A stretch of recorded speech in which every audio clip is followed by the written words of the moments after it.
Apa kabar pemirsa TVR Parlemen dimanapun Anda berada, berjumpa lagi dalam program TVR 17 bersama saya Vincent Aldi. Dan tepat pukul 17 waktu Indonesia Barat kami hadirkan kepada Anda sejumlah informasi paling baru dan menarik seputar kinerja dan kegiatan DPR RI yang telah disajikan oleh redaksi TVR Parlemen. Dan pemirsa TVR Parlemen, inilah TVR 17 selengkapnya.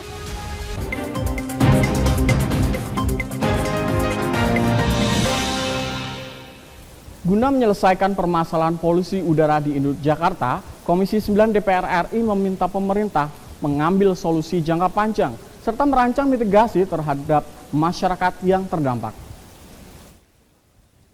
Komisi 9 DPR RI mendorong pemerintah telusuri penyebab utama memburuknya polusi udara di Jakarta, sehingga dapat segera dilakukan tindakan yang tepat dan sesuai.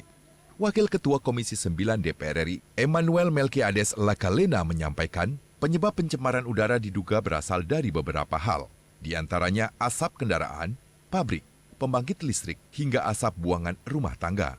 Untuk itu, Kementerian Kesehatan diharapkan dapat segera merancang mitigasi terhadap masyarakat yang terdampak, yaitu melalui edukasi dan sosialisasi terkait pencemaran udara. Nah, apabila kemudian ada yang sudah terdampak dan menimbulkan masalah kesehatan, tentunya kami juga terus mendorong agar Kementerian Kesehatan mempersiapkan berbagai langkah-langkah mitigasi. Apabila ada yang terkena dampak dari polusi udara ini, bisa segera diobati pada kesempatan pertama. Tapi sekarang ini tentu kita lebih pada memberikan pesan edukasi, kampanye agar orang mengantisipasi bagaimana menghindari dampak dari polusi udara tersebut. Sementara anggota Komisi 9 DPR RI Saleh Partonan Daulay menilai penyelesaian masalah polusi di Jakarta butuh solusi jangka panjang. Maka anjuran untuk mengurangi pemakaian kendaraan bermotor dianggap kurang efektif. Tapi memang harus berbagai faktor yang harus dikerjakan secara bersama-sama. Termasuk diantaranya kan bagaimana mengurangi polusi udara di Jakarta, ya katakan dengan mengurangi kendaraan bermotor. Tetapi apa betul dengan mengurangi kendaraan bermotor itu bisa maksimal? Rasa-rasanya tidak cukup, gitu. Karena kita juga tidak bisa memaksa semua orang untuk tidak memakai kendaraan. Tetapi mungkin menghimbau. Nah kalau tahapannya adalah menghimbau, maka diperkirakan tidak maksimal. Ferdian dan Arif, TVR Parlemen melaporkan.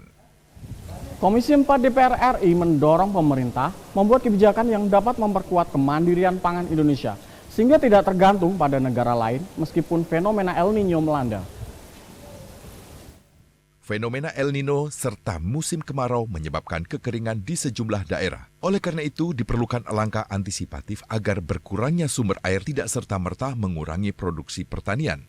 Anggota Komisi 4 DPR RI Yohanes Franciscus Lema mengatakan, Indonesia perlu menyiapkan ketahanan pangan yang kuat dan berkelanjutan. Indonesia sudah seharusnya mendorong kebijakan substitusi impor. Dengan kata lain, mengganti produk pertanian impor dengan produk dalam negeri. Kebijakan itu dapat memperkuat kemandirian pangan Indonesia yang tidak bergantung pada negara lain, meski fenomena El Nino melanda. Maka dari itu, di tengah ancaman gagal panen akibat berkurangnya curah hujan, masyarakat petani diharapkan dapat melakukan penanaman yang adaptif, yaitu dengan menanam dan mengembangkan berbagai macam komoditi pangan serta menggunakan air seperlunya. Kita harus betul-betul tidak saja berorientasi kepada ketahanan pangan, tetapi malah kepada kemandirian dan bahkan kedaulatan pangan. Dan terus terang kita harus bisa mengidentifikasi komoditi pangan apa saja yang hari ini membuat Indonesia itu masih tergantung kepada negara lain. Ini harus kita dorong kebijakan, langkah konkret untuk mewujudkan yang namanya substitusi impor. Hari-hari ini banyak negara itu menerapkan kebijakan yang namanya politik autarkis untuk menahan ekspor pangan mereka ke luar negeri karena pangan mereka itu mau dikonsumsi di dalam negeri. Kalau banyak negara menahan ekspor pangannya ke luar negeri, berarti kalau kita masih terus bergantung kepada pasokan pangan dari luar negeri, ini membuat kita akan mengalami kesulitan. Arif Naka, TVR Parlemen melaporkan. DPR RI meminta pemerintah dapat mempertahankan kinerjanya yang telah melampaui target, serta menjaga stabilitas ekonomi agar mencapai target pada anggaran pendapatan dan belanja negara 2024. DPR RI menggelar rapat paripurna dengan pembahasan pandangan fraksi-fraksi atau RUU tentang pertanggungjawaban dan pelaksanaan APBN tahun anggaran 2022. Fraksi Gerindra mengapresiasi kinerja pemerintah yang melampaui target, sehingga tax rasio Indonesia meningkat menjadi 10,4%. Dalam paparannya, Wakil Ketua Komisi 6 DPR RI Muhammad Hekal menyebut pertumbuhan ekonomi Indonesia mencapai 5,3%. Nilai itu melebihi target 5,2% yang telah ditetapkan. Oleh karena itu, pemerintah diminta dapat mempertahankan kinerjanya dan menjaga stabilitas ekonomi untuk mencapai target pada APBN 2024. Di sisi lain, sektor industri pengolahan juga menunjukkan angka pertumbuhan positif sebesar 5,64%. Sektor manufaktur dan perdagangan juga ikut berperan dalam penurunan tingkat pengangguran 2022. Hekal berharap pemerintah tetap fokus menguatkan sektor industri manufaktur yang berdampak pada pertumbuhan ekonomi negara. Fraksi Partai Gerindra DPR RI apresiasi capaian pemerintah yang berhasil kembali melampaui target, baik dari segi perpajakan maupun penerimaan PNBP. Dengan kinerja tersebut, tax ratio Indonesia mencapai 10,4% pada 2022 atau meningkat dibandingkan posisi tax ratio 2021 sebesar 9,11%. Sementara itu, belanja negara mencapai 3.096,2 triliun atau terserap sebesar 99,67% dari pagu yang ditetapkan. Dalam paripurna ini, fraksi Gerindra menyetujui pembahasan lebih lanjut rancangan undang-undang tentang pertanggungjawaban atas pelaksanaan APBN tahun anggaran 2022. Andini dan Handoko, TVR Parlemen melaporkan. Pelaksanaan RAPBN 2024 masih dibayang-bayangi ketidakpastian ekonomi global dan pelemahan ekonomi negara mitra dagang utama seperti Amerika dan China. Informasinya akan kami hadirkan sesaat lagi, untuk itu tetaplah di TVR 17.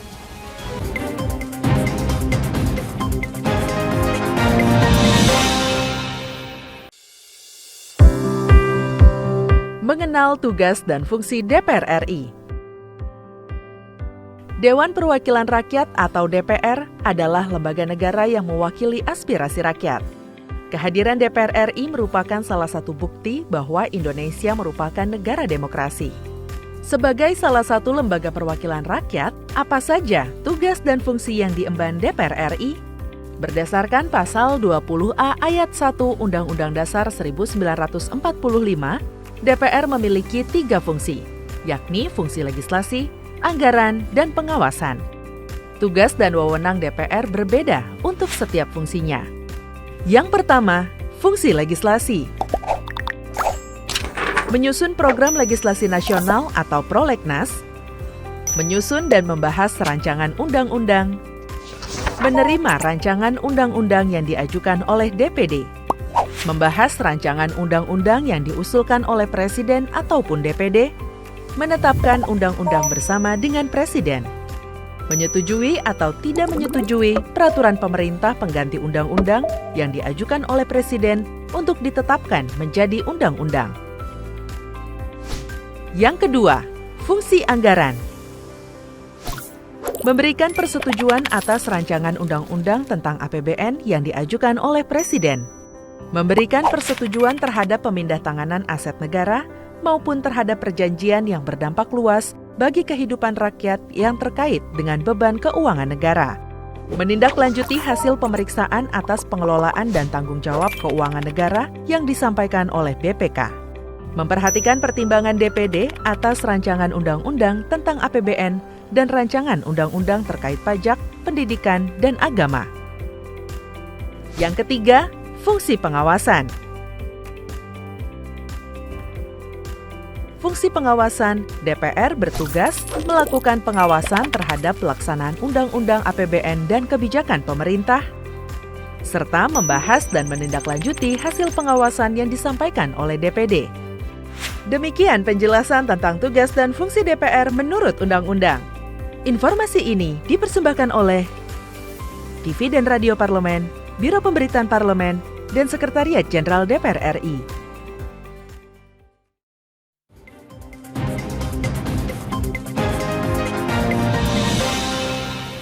Kembali di TVR 17 pemirsa, pada asumsi makro di RAPBN 2024, Presiden Joko Widodo menetapkan asumsi pertumbuhan ekonomi sebesar 5,2%. Inflasi ditargetkan sebesar 2,8% dan penerimaan negara ditargetkan mencapai 2.781,3 triliun rupiah. DPR sendiri menegaskan akan selalu mendukung rencana dan strategi ekonomi yang dicanangkan pemerintah setiap tahunnya. Dan DPR RI juga berharap anggaran negara dapat memanfaatkan sebesar-besarnya untuk kesejahteraan rakyat. Dan untuk mengetahui informasi selengkapnya, mari kita simak laporan mendalam yang telah dihimpun oleh tim redaksi TVR Parlemen dalam segmen Editorial Parlemen berikut ini.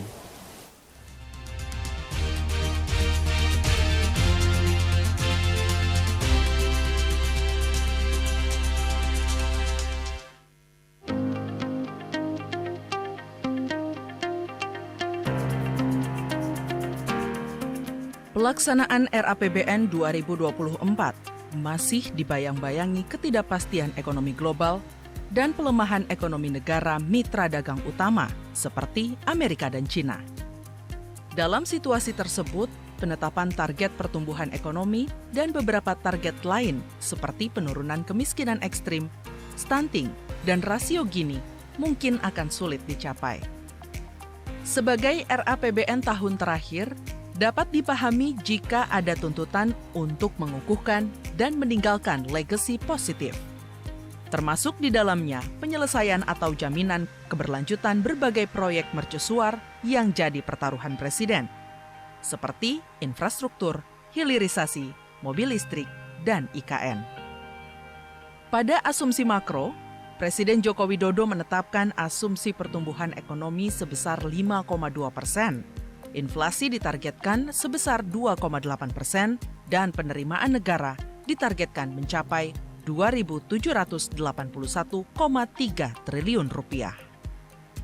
Di sisi belanja negara, pemerintah mengalokasikan belanja sebesar 3.304,1 triliun rupiah yang terdiri dari belanja pemerintah pusat sebesar 2.446,5 triliun rupiah dan transfer ke daerah sebesar 857,6 triliun rupiah. Untuk menurunkan angka kemiskinan, pemerintah menganggarkan perlindungan sosial sebesar 493,5 triliun rupiah. Dilihat dari sisi postur, RAPBN 2024 dinilai lebih sehat, inklusif, dan berkelanjutan. Ini terlihat dari penerimaan yang melonjak 1.100 triliun rupiah dibanding masa pandemi dan defisit yang turun tajam menjadi hanya 2,29% dari PDB.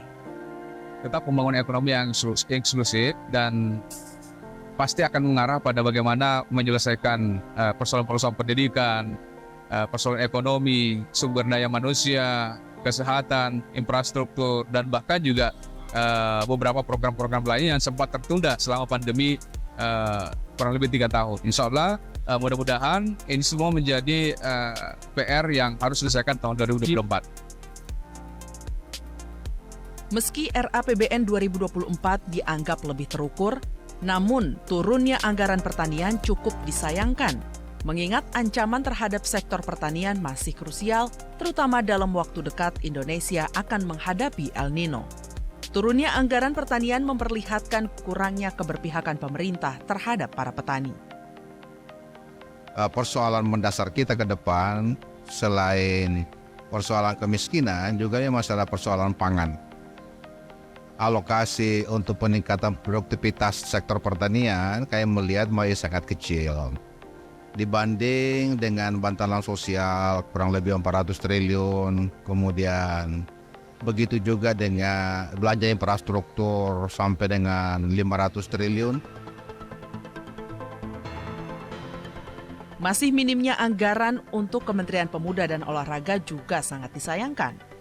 Padahal, semestinya Kemenpora menjadi garda terdepan dalam peningkatan kualitas sumber daya manusia. Pemuda menjadi salah satu sokoguru pembangunan Indonesia di masa yang akan datang. Itu ternyata ironinya dikaitkan dengan APBN itu mendapatkan anggaran yang sangat minim. Ya, kalau kita bercermin pada kementerian yang menjadi leading sektor yaitu Kementerian Pemuda dan Olahraga, menurut saya Kementerian Pemuda dan Olahraga itu harus mendapatkan tugas yang lebih tegas, lebih jelas, baik dalam konteks anggaran maupun dia sebagai leading sektor. DPR RI selalu mendukung rencana dan strategi ekonomi yang dicanangkan pemerintah setiap tahunnya. Namun, kadangkala, buruknya implementasi dan kepentingan politik tertentu membuat target yang sudah disusun sedemikian rupa tidak bisa berjalan sebagaimana mestinya. Menjadi harapan bersama agar anggaran negara dimanfaatkan sebesar-besarnya untuk kesejahteraan rakyat dan yang paling penting bukan seberapa tinggi ekonomi kita bisa bertumbuh, tapi kehidupan masyarakatlah yang harus berkualitas. Tim redaksi TVR Parlemen melaporkan.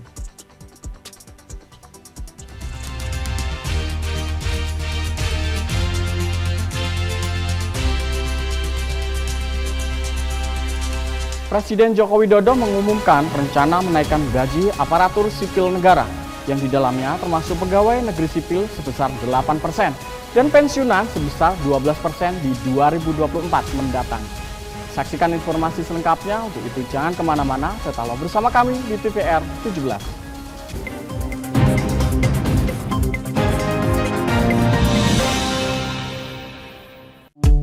DPR RI memiliki fungsi diplomasi dalam menjalankan politik luar negeri sesuai dengan pasal 116 Undang-Undang MD 3. Kontribusi aktif BKSAP DPR RI memainkan peranan penting dalam memenangkan persaingan global melalui IPU, IPA, IPPF, IPA, dan PUIK. BKSAP memiliki komitmen yang tinggi dalam krisis kemanusiaan dunia. Fungsi diplomasi dijalankan untuk mendukung upaya pemerintah dalam melaksanakan politik luar negeri.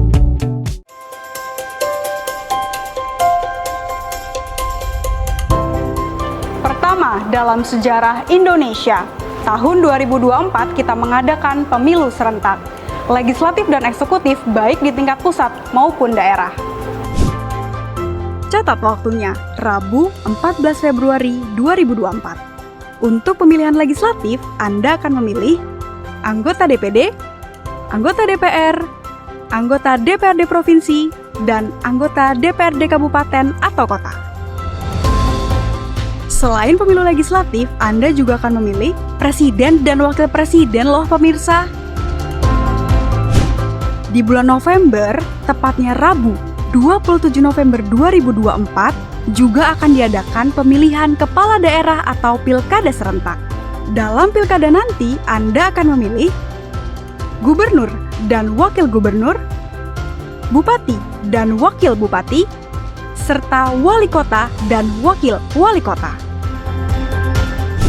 Nah, pemirsa sudah tahu kan waktunya? Kini saatnya Anda untuk mempersiapkan diri. Kenali calon-calon wakil rakyat dan pemimpin Anda dengan baik.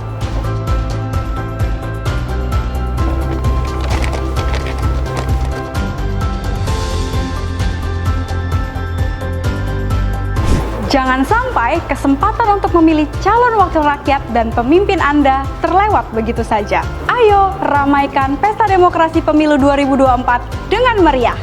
Demi masa depan bangsa Indonesia.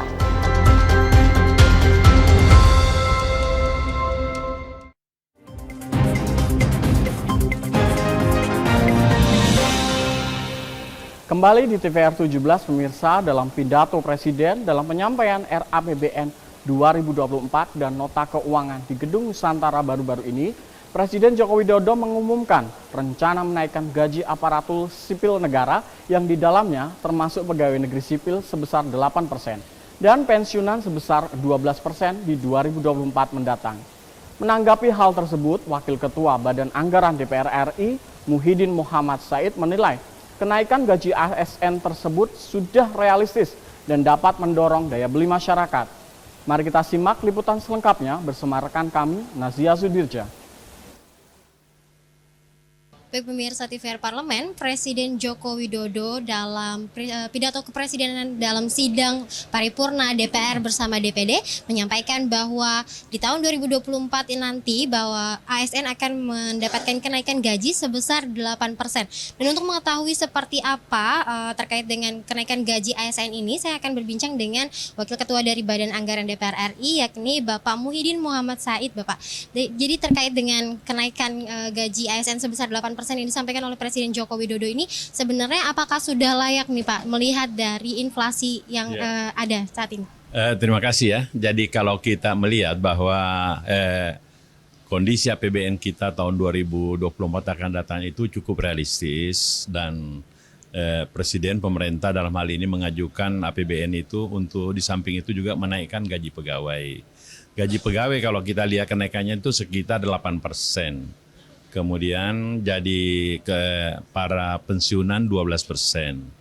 Kalau ini terjadi, ini juga membantu bagaimana masyarakat kita, para pegawai negeri sipil maupun TNI juga termasuk para pensiunan untuk meningkatkan daya belinya. Karena apa? Ini sangat realistis sekali. Inflasi kita kan relatif rendah. Jadi kalau dia naik 8%, itu menambah daya beli masyarakat kita, terutama para pegawai negeri, untuk menutup kebutuhan-kebutuhannya yang selama ini relatif sangat terbatas. Jadi saya kira ini sangat realistis dan insya Allah akan berlaku tahun 2024. Informasi yang beredar bahwa kan dikabarkan kenaikan bahan pangan saja lebih tinggi dibandingkan dengan kenaikan gaji sebesar 8% ini. Menurut Bapak seperti apa? Ya, justru itu saya katakan tadi, pangan ini tetap terkendali. Kalau pangan ini kita kendalikan, berarti inflasi akan terkendali. Kalau inflasi terkendali, daya beli masyarakat juga akan lebih bagus. Itu intinya. Sehingga kenaikan ini sangat realistis sekali dan saya kira cukup. Ya, 8% dibanding dengan inflasi tidak lebih dari 3%.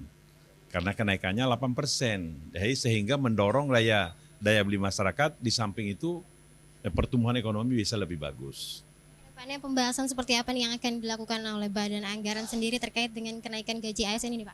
Saya kira kalau di pembahasan nanti sangat berjalan lancar ya, karena hampir relatif semua teman-teman fraksi di Badan Anggaran itu pada umumnya sepakat untuk menaikkan gaji pegawai karena memang sudah berapa tahun terakhir ini tidak dinaikkan. Apalagi gaji para pensiunan. Saya kira para pensiunan ini sangat menikmati dengan 12% ini sangat luar biasa. Nah, ini nanti insya Allah tahun depan juga mendorong pertumbuhan ekonomi kita sehingga kita bisa lebih bagus menjaga fiskal kita dengan baik. Saya kira begitu ya. Baik pemirsa TVR Parlemen, itu tadi bincang-bincang saya dengan Bapak Muhyiddin Muhammad Sari terkait dengan kenaikan gaji ASN sebesar 8%.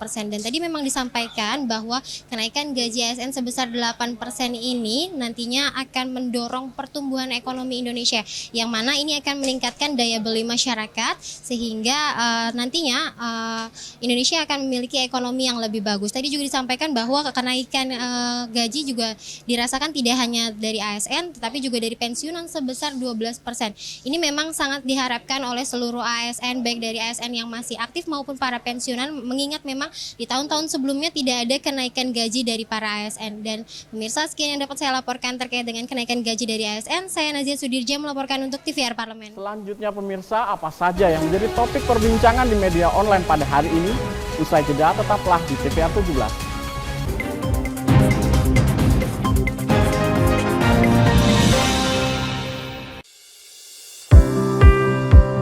Mengenal tugas dan fungsi DPR RI. Dewan Perwakilan Rakyat atau DPR adalah lembaga negara yang mewakili aspirasi rakyat. Kehadiran DPR RI merupakan salah satu bukti bahwa Indonesia merupakan negara demokrasi. Sebagai salah satu lembaga perwakilan rakyat, apa saja tugas dan fungsi yang diemban DPR RI? Berdasarkan pasal 20A ayat 1 Undang-Undang Dasar 1945, DPR memiliki 3 fungsi, yakni fungsi legislasi, anggaran, dan pengawasan. Tugas dan wewenang DPR berbeda untuk setiap fungsinya. Yang pertama, fungsi legislasi. Menyusun program legislasi nasional atau prolegnas, menyusun dan membahas rancangan undang-undang, menerima rancangan undang-undang yang diajukan oleh DPD, membahas rancangan undang-undang yang diusulkan oleh Presiden ataupun DPD, menetapkan undang-undang bersama dengan Presiden, menyetujui atau tidak menyetujui peraturan pemerintah pengganti undang-undang yang diajukan oleh Presiden untuk ditetapkan menjadi undang-undang. Yang kedua, fungsi anggaran. Memberikan persetujuan atas rancangan undang-undang tentang APBN yang diajukan oleh Presiden. Memberikan persetujuan terhadap pemindahantanganan aset negara maupun terhadap perjanjian yang berdampak luas bagi kehidupan rakyat yang terkait dengan beban keuangan negara.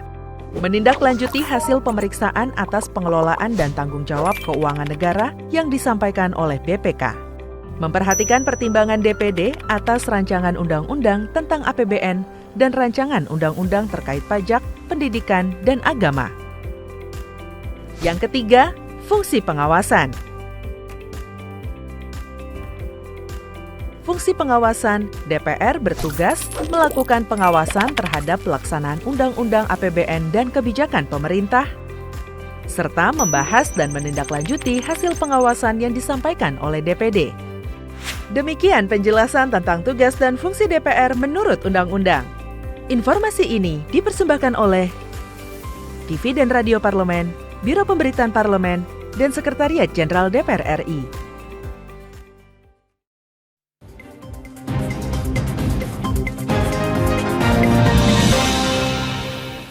Kembali di TVR 17 pemirsa, kali ini kita akan masuk ke segmen media nasional. Dan mari kita simak isu apa saja yang menjadi sorotan media serta tanggapan dari sejumlah anggota Dewan dalam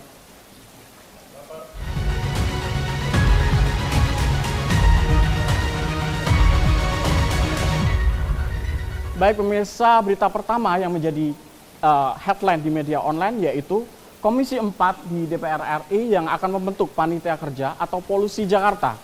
Dan seperti yang dapat kita saksikan bersama pemirsa, ada beberapa media dari antara lain Antara, Detik News, Kompas, dan dari DPR sendiri yang menyoroti tentang Komisi 4 DPR RI akan membentuk panitia kerja atau panja untuk menyelidiki kondisi polusi udara yang memburuk di wilayah DKI Jakarta pada pekan depan. Dan Ketua Komisi 4 DPR RI yaitu Bapak Sudin menyatakan panja tersebut akan dibentuk bersama Kementerian Lingkungan Hidup dan Kehutanan.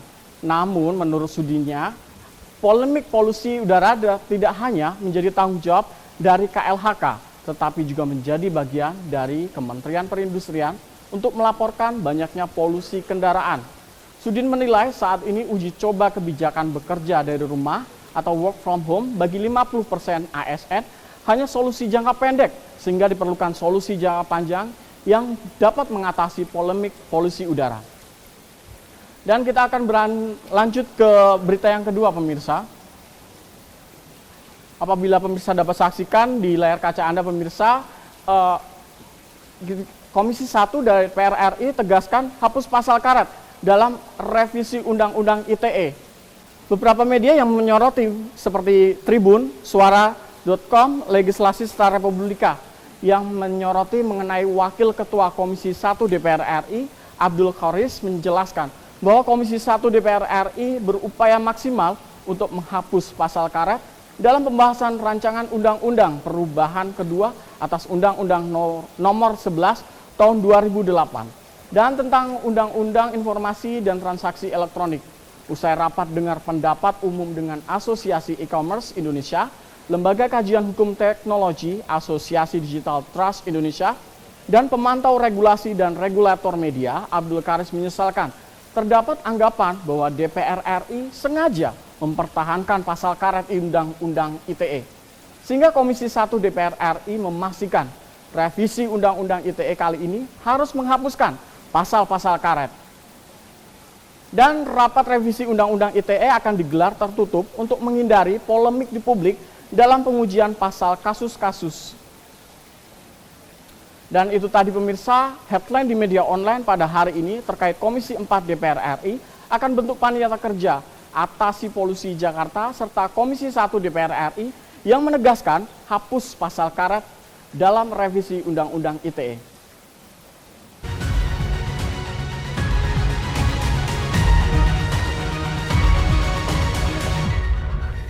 Dan pemirsa TVR Parlemen, segmen media online tadi sekaligus menutup program TVR 17 edisi HUT DPR RI. Saya Vincent Aldi beserta seluruh kru TVR Parlemen yang bertugas mengucapkan terima kasih dan undur diri dari hadapan Anda. TVR Parlemen, referensi Indonesia.